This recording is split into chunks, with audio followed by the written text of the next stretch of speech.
Hey everyone, I'm Nikhil with Shelf-Esteem, and I was recently tagged by Jess Book Girl TV. I'm linking her channel below here in the description. Thank you so much for tagging me in the King of Horror Stephen King tag.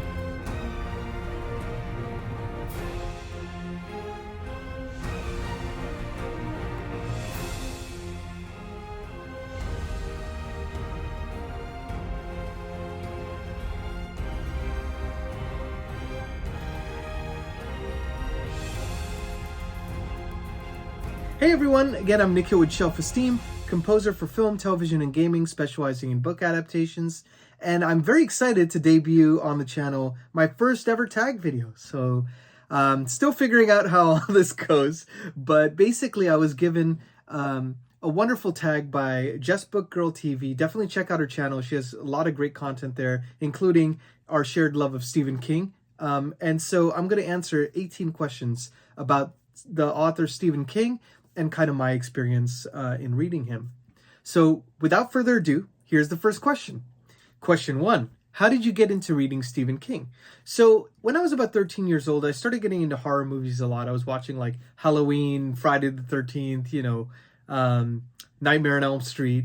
And I was reading a lot of Goosebumps books, from the ages of 9 to about 12, 13. And I was looking for something that was more of an adult horror experience. So I was very much into the genre at that point, and I was an avid reader. So Stephen King was kind of the first adult author that I kind of started really getting into. Question 2, what was the first Stephen King book you read? So at the age of 13, the first book I picked up from the bookstore was Pet Sematary. And let me tell you, I read that thing cover to cover in a couple days. I just blew through it. And I just remember that last 100 pages, I just couldn't stop. And I remember my heart racing. I remember how it felt reading it. And I still feel that way. I've done a reread since, and I felt similarly. So, that's when you know you love an author. Question 3, have you read a Stephen King book published the year you were born? So I did some research on this. And so I was born in 1984, which dates me. But so there were 2 books out of the 3 that were published that year that I did read, which was The Talisman and The Eyes of the Dragon. Both of them I absolutely adored. I read both of them during the lockdown, kind of when COVID had just begun in 2020. I started ramping up my Stephen King reads, and I read both of those at that time. Question 4, which of his books do you prefer to collect? Hardcover editions, paperbacks, or it doesn't matter to you? Hardcover all the way, baby. If I could, I would collect all the original editions. And I've been kind of scouring thriftbooks.com. If you haven't checked that out, you got to check it out. I found a lot of used copies of Stephen King's kind of first edition hardcovers. And if you look at that shelf behind me right there, that is all dedicated to Stephen King. So there's some, paperbacks there too. I have a Dark Tower box set back there. That's a paperback set. But ultimately, I love the kind of classic covers, and just it adds to the whole mystique of, peak King. Question 5, how many of his books are on your bookshelf? So I haven't gotten a chance to count, but I would say probably at least like 40 or 50. Probably around there. So I'm an avid collector of Stephen King. My goal is to collect eventually every single one of his novels. So I'm working my way through. Question number 6. Stephen King is known for long and gory novels. Which of his novels was tough for you to read? So I would say it was definitely a tough one. I read that during the lockdown as well. It's always hard reading it and books like The Stand, about like a plague that's wiping out 99.6% of the population or whatever it was during peak lockdown times. So always a little disconcerting. But I would say the one that disturbed me the most was actually a novella called The Library Policeman. So I don't know if you've all read it before, but the premise of itself is kind of a little bit goofy, but it kind of devolves into some child abuse stuff and some of the kind of like body horror stuff. Like it's really disturbing. It's a disturbing read. So definitely check it out. Number 7. Let's see. Okay, so question number 7. Have you DNF'd a Stephen King book? So the only book that I ever DNF'd of Stephen King's was Dreamcatcher. Now I DNF'd this when I was about 15 years older. I think is when it came out, the year 2000. I think that must have been. And so, the body horror and stuff kind of grossed me out, and I stopped it at that time. But I'm definitely open to, reading it again. And I actually bought it on hardcover on my shelf back here. So I'm definitely looking forward to checking it out. But it's been now some time since I've read it, and I'm looking forward to seeing it with fresh eyes. So DNF, probably not for long, right? Question number 8. Have you read his books in publication order? No. But I've always fantasized about that idea that once I finish all his books, I would love to do a reread of everything and go in publication order. And, if you all are still watching the channel at that time, I'd love to make that part of this channel experience. So let's see how that goes. Question number 9. What Stephen King books would you like to read but haven't read yet? So there's a couple that come to mind immediately. One is I've deprived myself for too long, which is Different Seasons, which has the 4 novellas. It's, I think, The Breathing Method, The Body, Shawshank Redemption, and there's a 4th one, and I always forget what that one was. It's probably a big one, too. But yes, I want to read that one. I want to read Cujo, and I want to read Carrie, Where It All Began, because, I still haven't read that yet. So those are the 3 I'm really looking forward to checking out very soon. Number 10. Question number 10. Name a book he has written that other people liked, but you didn't. So I would say there's no books that I didn't really like especially. I would say if the closest that it comes to it would be a book that I found that was a little bit more overrated than what everybody else heaps the praise on, which was, and I know you guys are going to kill me for this, but it's The Shining. Now, I love The Shining. It's in my top 10 Stephen King books, which I'm linking up here in case you want to check that out after this video. But, I would say that I made the mistake of watching the film before I read the book, and well before I read the book. So it was very much in my mind's eye when I was reading the book, and it's so different of an experience. I love the book for its own, in its own right, but I like other books so much more. And so I would say it's in my top 10 Stephen King reads, but a lot of people give it, one of the first top 3 places, and that was not really for me personally. Question number 11. Name a book of his you think is underrated. I would say the book I most recently read, which was Under the Dome.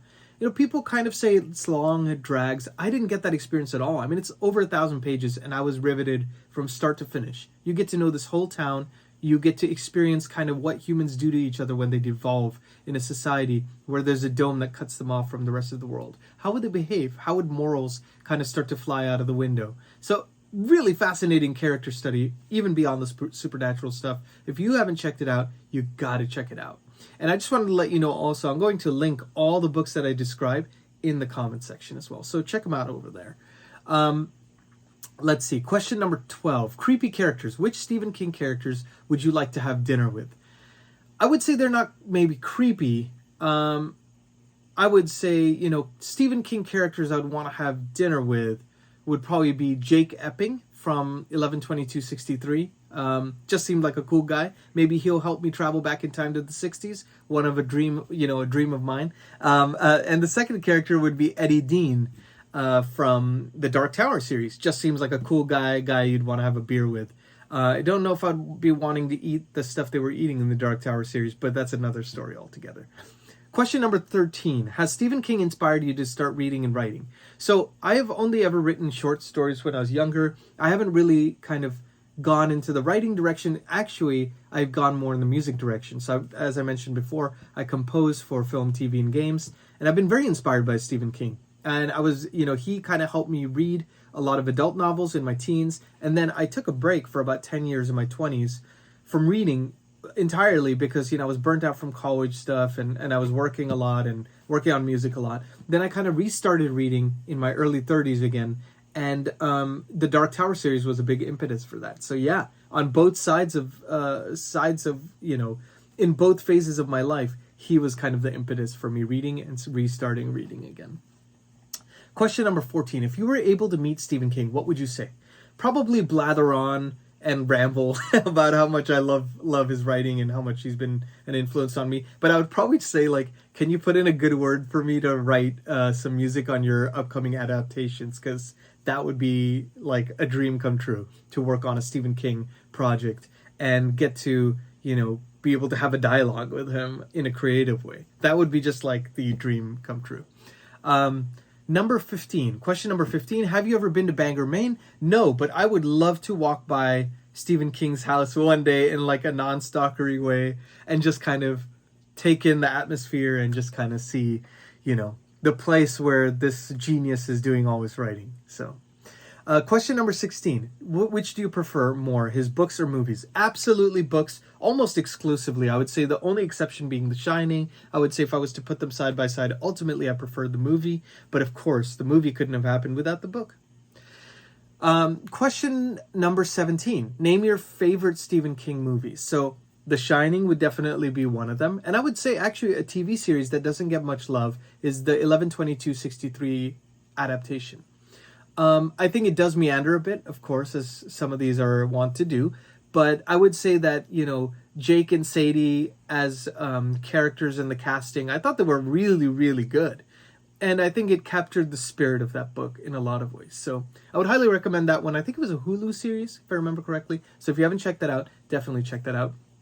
And question number 18, tagging people. So I recently came across a channel called Books Are Sick, and I'm going to tag him in here. And he had some Stephen King content I really enjoyed. And he's a newer channel, but he's like blowing up, and it's great to see. So I would say, yeah, Books Are Sick. There's one called Zach's Books, who has done a bunch of Stephen King content.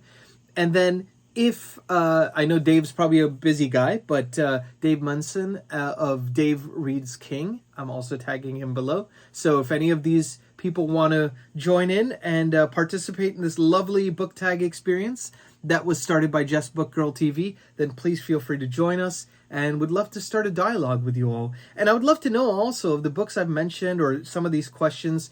Please feel free to write your own responses as well in the comments below. And, let me know what your thoughts are on these, or if you agree or disagree, or what your experiences were reading Stephen King. Or if you haven't read Stephen King, what would you want to pick up first? I can give you some recommendations in the comments as well. So thank you so much for watching. Thanks again to Just Book Girl TV for starting this tag. Please like and subscribe if you like this video. It helps out the channel. I also have some Amazon affiliate links of all these books below, and that also helps out the channel as well. So thank you so much for watching. I'm Nick here with Shelf-Esteem. Be good to yourselves, be good to each other, and I'll see you next time. Take care.